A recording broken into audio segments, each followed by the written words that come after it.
नमस्कार, मैं भोलानाथ आप सभी का स्वागत करता हूं आज के ऑनलाइन क्लास में। आज बीएड सेकेंड सेमेस्टर के बच्चों के लिए आज मैं लेके आया हूं एक नया टॉपिक, टेक्स्ट बुक्स।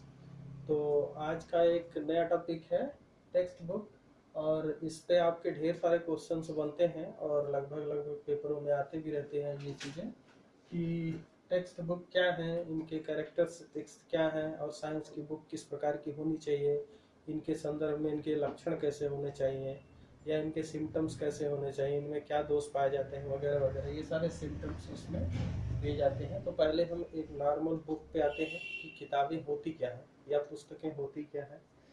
तो हमने यहाँ कुछ हमने यहाँ कुछ किताबों के लक्षण लिख रखे हैं।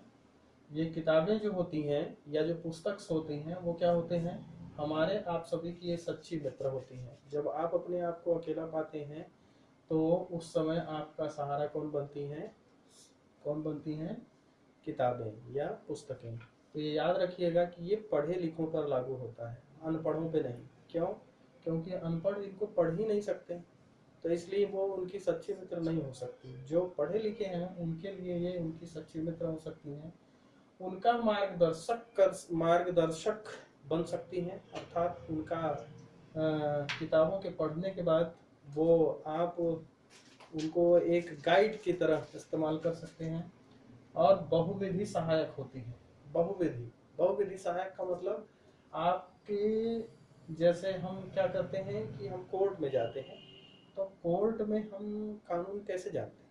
कानून हम पढ़ते हैं तभी जानते हैं, और पढ़ने के लिए हमें क्या करते हैं? किताबें देखते हैं। तो ये बहुविधि, विधि से मतलब कानून से नहीं है, बहुविधि से मतलब तमाम प्रकार की विधियों से है।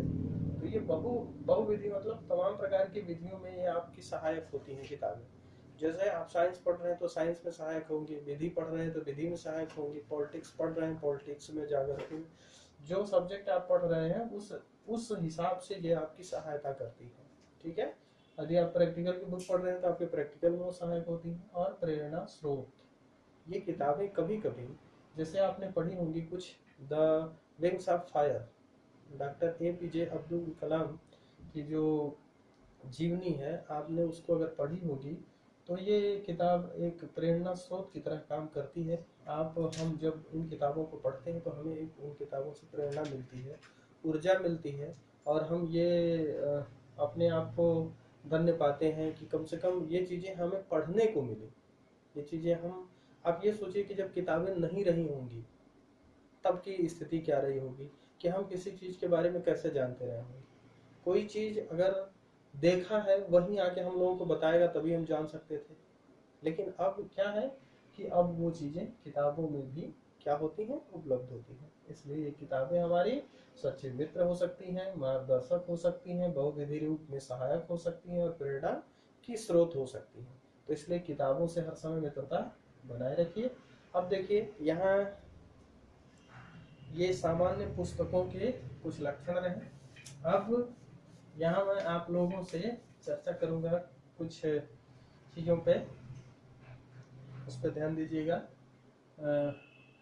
यहाँ पे मैं आपसे अब चर्चा करने वाला हूँ किस पे? पाठ्य पुस्तक और सामान्य पुस्तक पे। तो पहले आप याद रखिए कि यहाँ हम लोगों को टेक्स्ट बुक पढ़नी है। आपके जो सिलेबस में है वो क्या दिया है? Text book. तो इसलिए हम टेक्स्ट बुक के बारे में पढ़ेंगे, और ये जो है एक सामान्य बुक होती है। तो पहले हम आपको बताते हैं कि एक सामान्य बुक और टेक्स्ट बुक में क्या अंतर होता है। देखिए, जो सामान्य किताबें होती हैं वो किसी बाध्यता में बंधी नहीं होती हैं। उसको लिखने के लिए जो राइटर होता है, जो लेखक होता है, वो स्वतंत्र होता है। वो उसमें जो उसके मन में आता है वो चीज़ें लिख देता है। वो सत्यता पर खरी है नहीं है इससे उसका कोई मतलब नहीं होता है। वो उसके मन गढ़ंत भी हो सकती हैं, वास्तविक भी हो सकती हैं।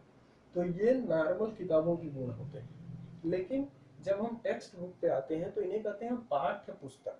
तो पाठ्य पुस्तक पर जब हम आते हैं तो पाठ्य पुस्तक हर एक क्राइटेरिया में फिट होनी चाहिए।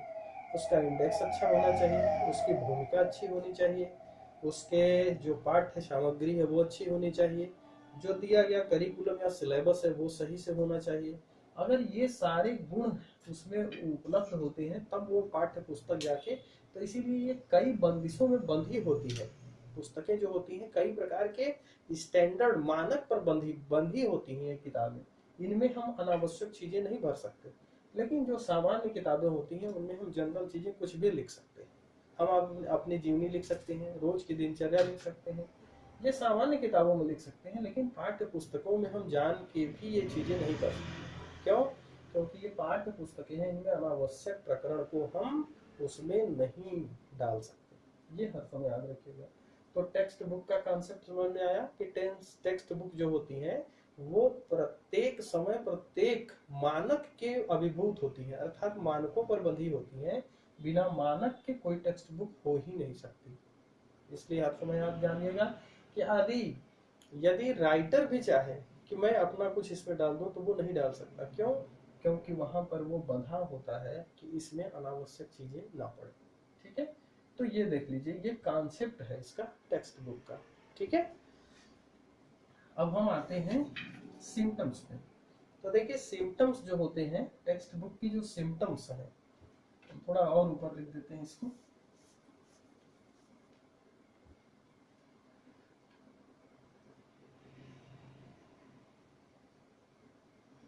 Symptoms of text books. ये सिम्टम्स ऑफ टेक्स्ट बुक्स क्या है? देखिए, जो सिम्टम्स होते हैं एक अच्छी टेक्स्ट बुक के, अगर आप इसी को कह लीजिए, अगर आपसे परीक्षा में पूछता है कि एक साइंस की जो पुस्तक होती है या विज्ञान की जो पुस्तक होती है उसकी अच्छी अच्छी जो उनके अच्छे गुण हैं उनकी आप विवेचना करिए। तो एक अच्छी साइंस पुस्तक की जो गुण होंगे वो मैं आपको यहाँ आपसे डिस्कस करूंगा। वही अच्छे होंगे और बुरे भी होंगे, जो भी हैं वही हैं।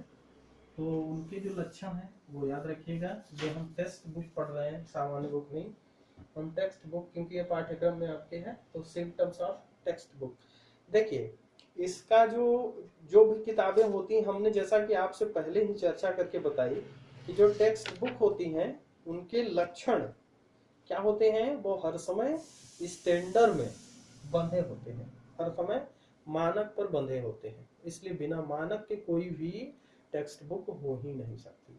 तो मैं एक तरफ से लिखता जाता हूँ कैरेक्टरिस्टिक्स और डिस्कस करते चलते हैं। हम पहला देखते हैं विषय का सम्यक ज्ञान।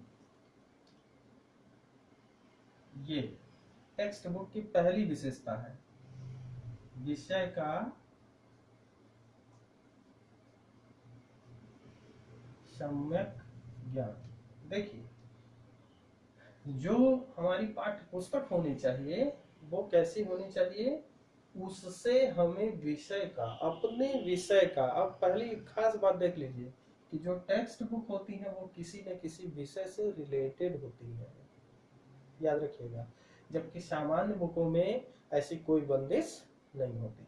ठीक है, तो यहाँ पे जो टेक्स्ट बुक होंगी वो पहली बात विषय से संबंधित होंगी, और दूसरी चीज कि विषय का वो सम्यक ज्ञान देती हैं। यदि हम ज्योग्राफी की बुक पढ़ रहे हैं तो ऐसा नहीं कि उससे हम हिस्ट्री की जानकारी लेंगे, नहीं। अगर हम हिस्ट्री पढ़ रहे हैं तो ऐसा नहीं कि हम जानकारी उसमें उसकी ज्योग्राफी की लेंगे, ऐसा कभी नहीं हो सकता। तो इसीलिए विषय का ये सम्यक ज्ञान रखती हैं जो किताबें होती हैं या जो टेक्स्ट बुक होती हैं, उनमें हर समय अपने विषय से संबंधित सम्यक ज्ञान, सम्यक मतलब होता है संपूर्ण से, तो ये अपने संपूर्णता को प्रदर्शित करती हैं टेक्स्ट बुक। इसका दूसरा जो लक्षण है वो है रोचक, ये इंटरेस्टिंग होती है। ये जो तथ्य होते हैं इसके, ये जो तथ्य हैं ये कैसे होते हैं, रोचक, इंटरेस्टिंग।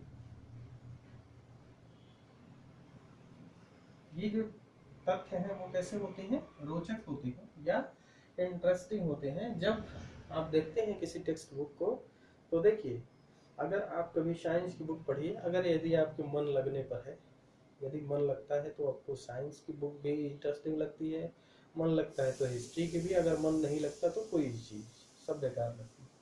तो इसीलिए जो तथ्य इसमें परोसे जाने चाहिए, याद रखिएगा, सिम्टम बता रहे हैं कि जो टेक्स्ट बुक के सिम्टम होने चाहिए वो कैसे होने चाहिए, रोचक होने चाहिए। अर्थात जो हम मटेरियल डाल रहे हैं टेक्स्ट बुक में वो ऐसा हो कि ताकि उसमें बच्चे का इंटरेस्ट आए और उन चीज़ों को वो ग्रास्प कर सके, अर्थात उनको ले सके। ये दूसरी विशेषता है टेक्स्ट बुक की। तीसरी विशेषता क्या है? लेखक की योग्यता या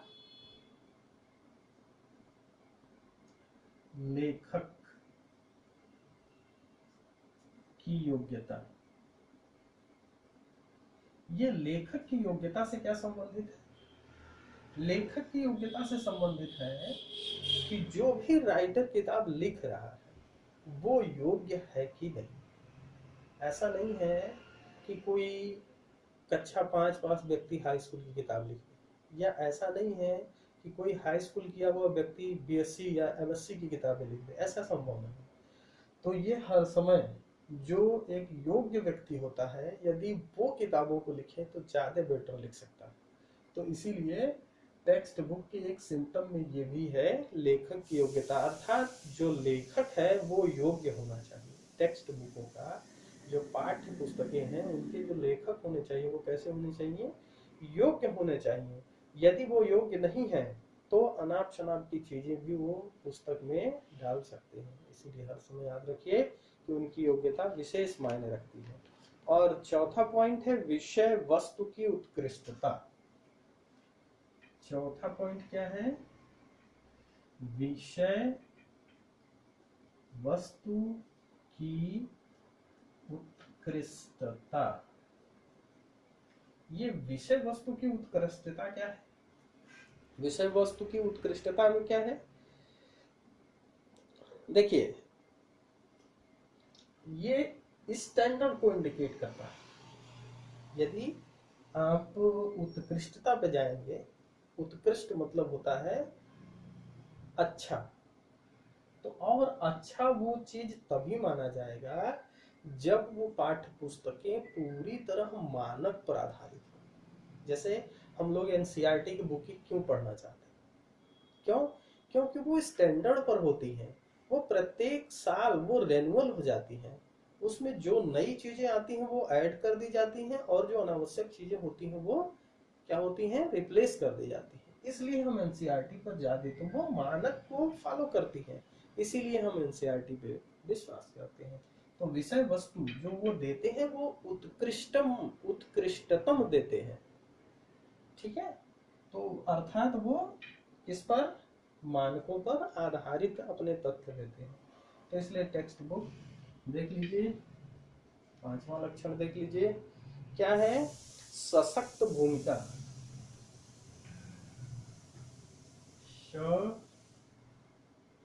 सशक्त भूमिका। देखिए, ये टेक्स्ट बुक की जो भूमिका होती है, जो इंट्रो होता है, आप लोग पढ़ते होंगे, इंट्रो जो पढ़ते होंगे, तो किसी भी व्यक्ति के व्यक्तित्व का पता यदि कैसे चलता है, यदि हम जानना चाहें तो ऐसे चलता है कि यदि व्यक्ति को कह दिया जाए 5 मिनट बोलिए, तो वो 5 मिनट जब बोलता है स्टेज पर खड़ा होकर, तब हम उस व्यक्ति का आकलन कर लेते हैं कि इस व्यक्ति के अंदर क्या क्वालिटी है, ठीक है? तो उसी तरह एक सशक्त भूमिका, किसी भी पुस्तक या किसी भी पाठ्य पुस्तक की भूमिका लिखी जाती है, उस भूमिका को पढ़ करके ही हम ये अनुमान लगा लेते हैं कि पुस्तक कैसी होगी। तो इसीलिए हर समय याद रखिए कि जो पाठ्य पुस्तकों की भूमिका होती है वो बेजोड़ होनी चाहिए, मतलब अच्छी होनी चाहिए। यदि ऐसा है तो उस किताब के तथ्य खुद ब खुद अपने आप को सिद्ध कर देते, ठीक है? अब आगे है उपयुक्त सूची पत्र एवं संदर्भ सूची। उपयुक्त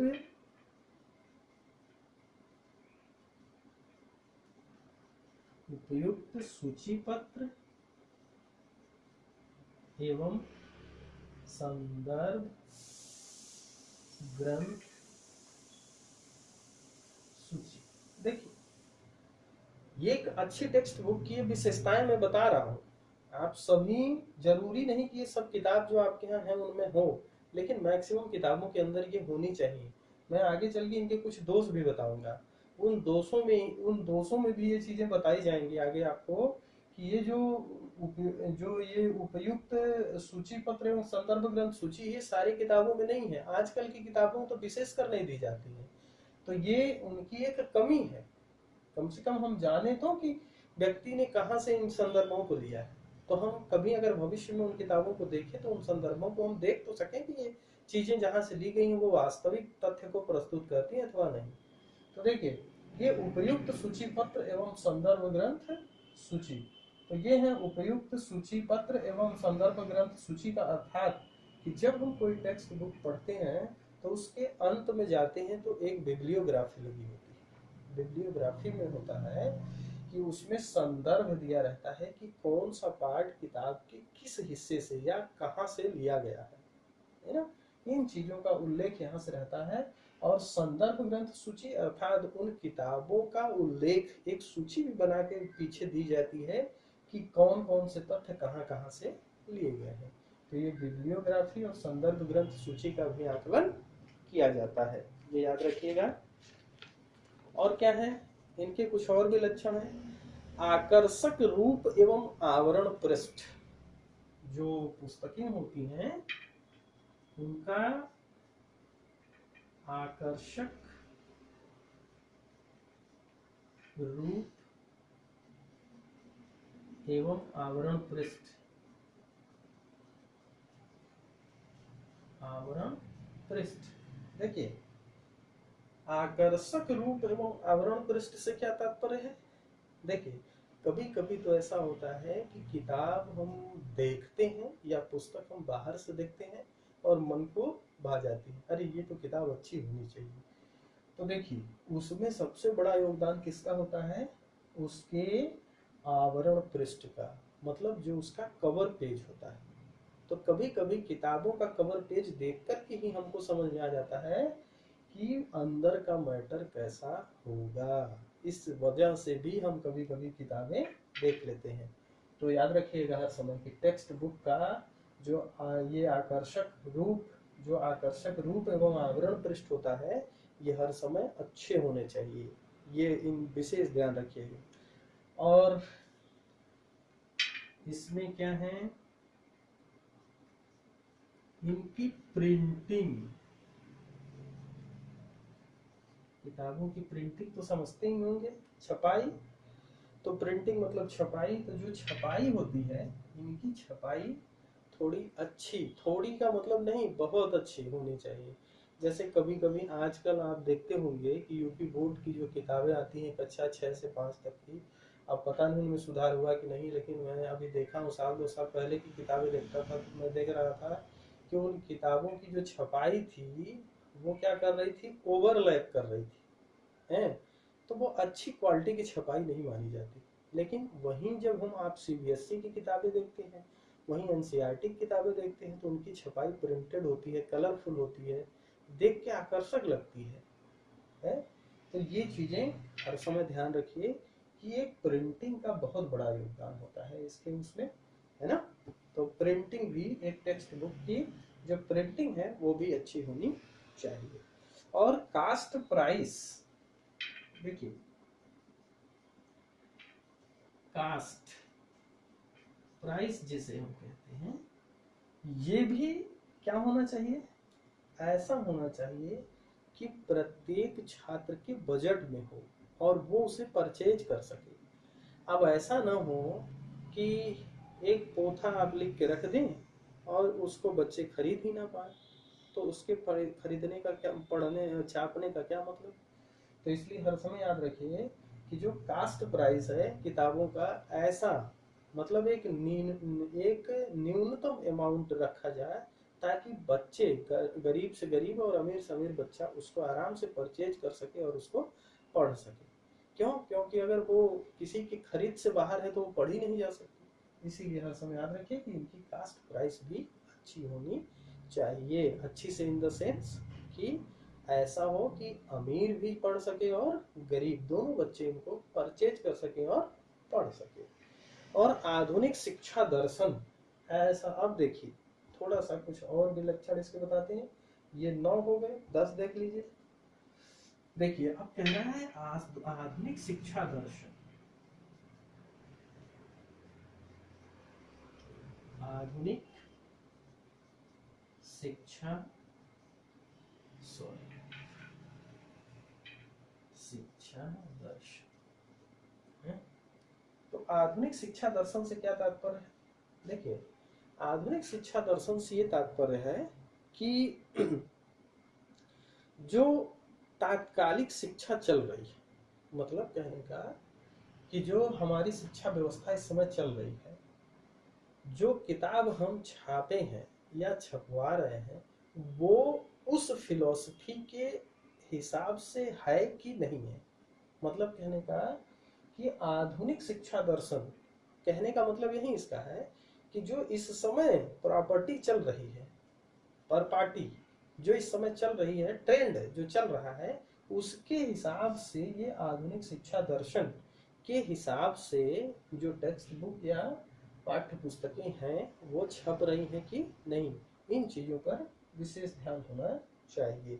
ऐसा न हो कि हम सन 87 के हिसाब से किताब छाप दें और इस समय 2020 में, तो उसको कोई पढ़ने वाला नहीं मिलेगा। इसीलिए ट्रेंड का भी ध्यान रखना जरूरी है। तो ये 10 लक्षण हुए, कुछ और हम बता देते हैं अभी।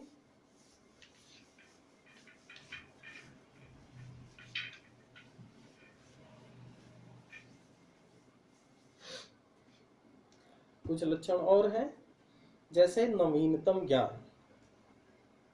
इसमें कौन सा पॉइंट था? 11वां पॉइंट कर देते हैं इसको, नवीनतम ज्ञान।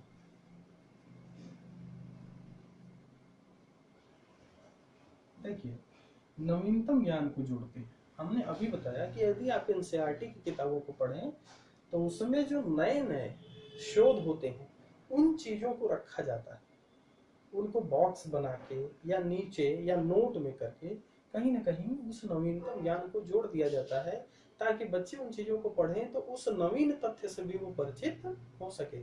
जबकि ऐसा अभी अपने किताबों में या यूपी बोर्ड की किताबों में ऐसा देखने को नहीं मिलता।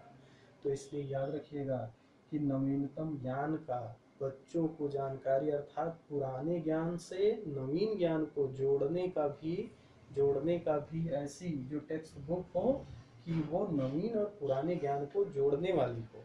ऐसा न हो कि नवीन मतलब नवीन हो, पुरानी मतलब पुरानी हो, ऐसा कभी नहीं होना चाहिए।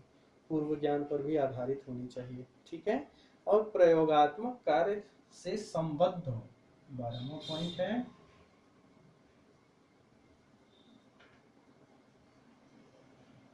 प्रयोगात्मक कार्य से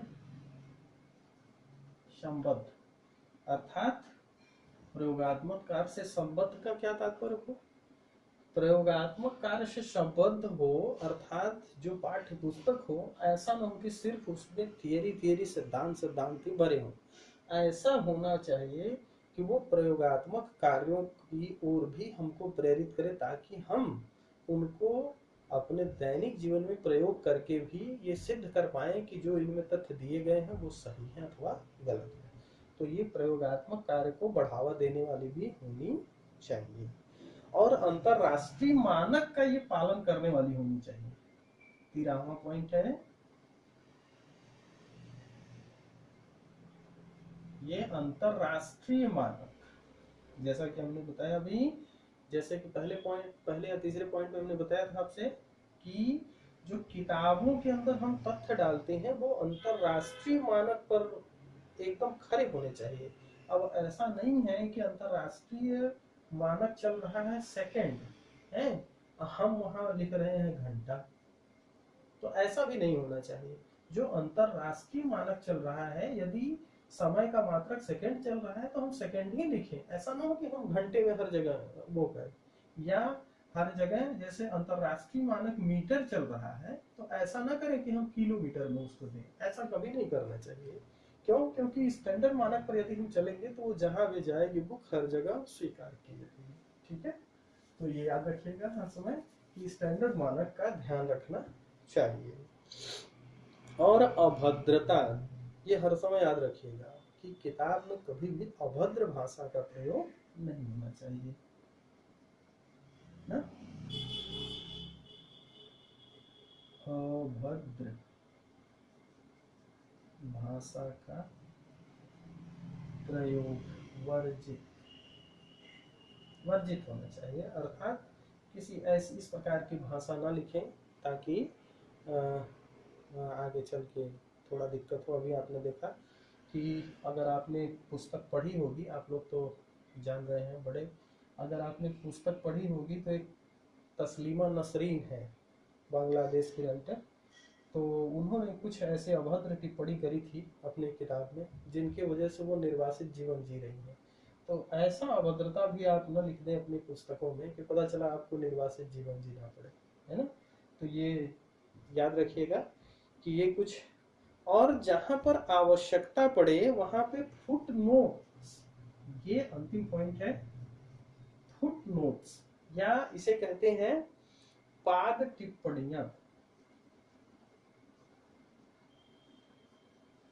फुट नोट्स जहां आवश्यक हो वहां पे क्या करना चाहिए, हमें नीचे लिख देना चाहिए, जहां आवश्यक हो फुट नोट दे देना चाहिए कि ये पॉइंट यहाँ से संदर्भित है, या ये पॉइंट यहाँ से लिया गया है, या इस पॉइंट का विस्तार इस पेज पर है। इस प्रकार से जहां पे आवश्यक हो वहां पे हमें फुट नोट का भी प्रयोग करना चाहिए, या पाद टिप्पणियों का प्रयोग करना चाहिए।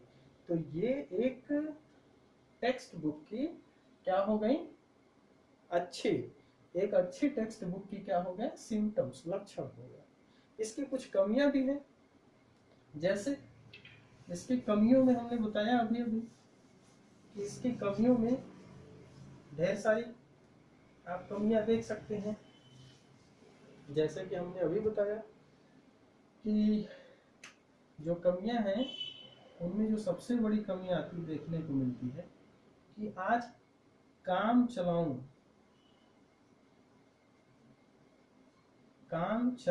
पुस्तकें बनाई जा रही है मार्केट में, आप देखते होंगे, ये कमियों में है। पहली कमी, काम चलाऊं टेक्स्ट बुकें बना जा रही हैं। आप देख लीजिए मार्केट में आपको इजी नोट्स मिल जाता है, घोड़ा मिल जाता है, आपको बीएनबी मिल जाती है। ये सब सारी चीजें क्या हैं, ये काम चलाऊ पुस्तकें हैं। ये आप इनको पढ़ के आप परीक्षा पास कर सकते हैं, लेकिन आप ज्ञान अर्जित नहीं कर सकते। इसलिए हर समय याद रखिए कि जब भी पढ़ें, पुख्ता पढ़ें और अच्छा पढ़ें, काम चलाऊ चीज़ों से काम ना चलाएं। इसलिए अधिकतर बुकें आजकल इसी, और इनकी प्रिंटिंग जैसा कि हमने अभी बताया है ना,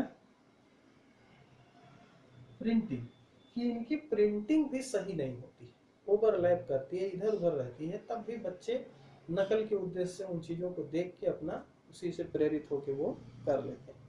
तो ये चीज़ें होती हैं उसमें। प्रिंटिंग जो मिस्टेक्स होती हैं, उन प्रिंटिंग मिस्टेक्स जैसे एज सच रहती हैं, बच्चे उनको ज़बरदस्ती पढ़ते हैं, क्या करें। तो इस प्रकार की गलतियां नहीं होनी चाहिए। और इरेटा उनके लिए शुद्ध, जैसे जो यहाँ मान लीजिए प्रिंटिंग में आपकी मिस हो गई तो आप शुद्धि पत्र एक लगाया जाता है कि किताब में यहाँ पे ऐसी गलती हो गई है, उसे इरेटा कहते हैं। लेकिन वो इरेटा भी नहीं लगाया जाता है ना, उसके लिए कहीं ऐसा कुछ नहीं लिखा रहता कि यहाँ ये गलतियां हो गई है। और बिब्लियोग्राफी पे हमने चर्चा की थी अभी कि बिब्लियोग्राफी या संदर्भ ग्रंथ सूची है या सूची पत्र, ये बिब्लियोग्राफी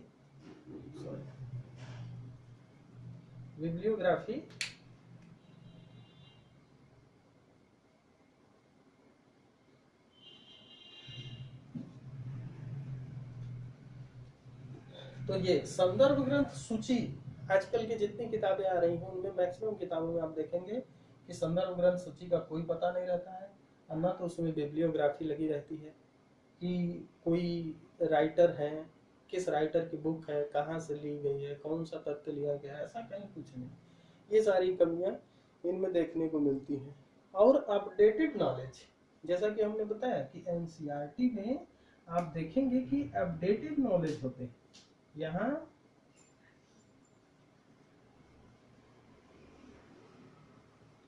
ये अपडेटेड नॉलेज अपडेटेड नॉलेज नहीं देते हैं।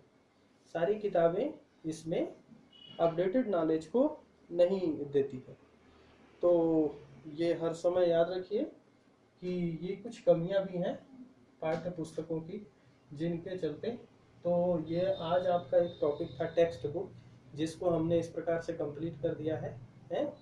अब नेक्स्ट टर्न पे मैं आपसे एक दिन अल्टरनेट दे के मैं वीडियो बना रहा हूँ आप लोगों का, क्योंकि फोर्थ सेमेस्टर को भी देखना है। तो और एक दिन में एक ही वीडियो बन पाता है। तो आज के लिए इतना ही। धन्यवाद।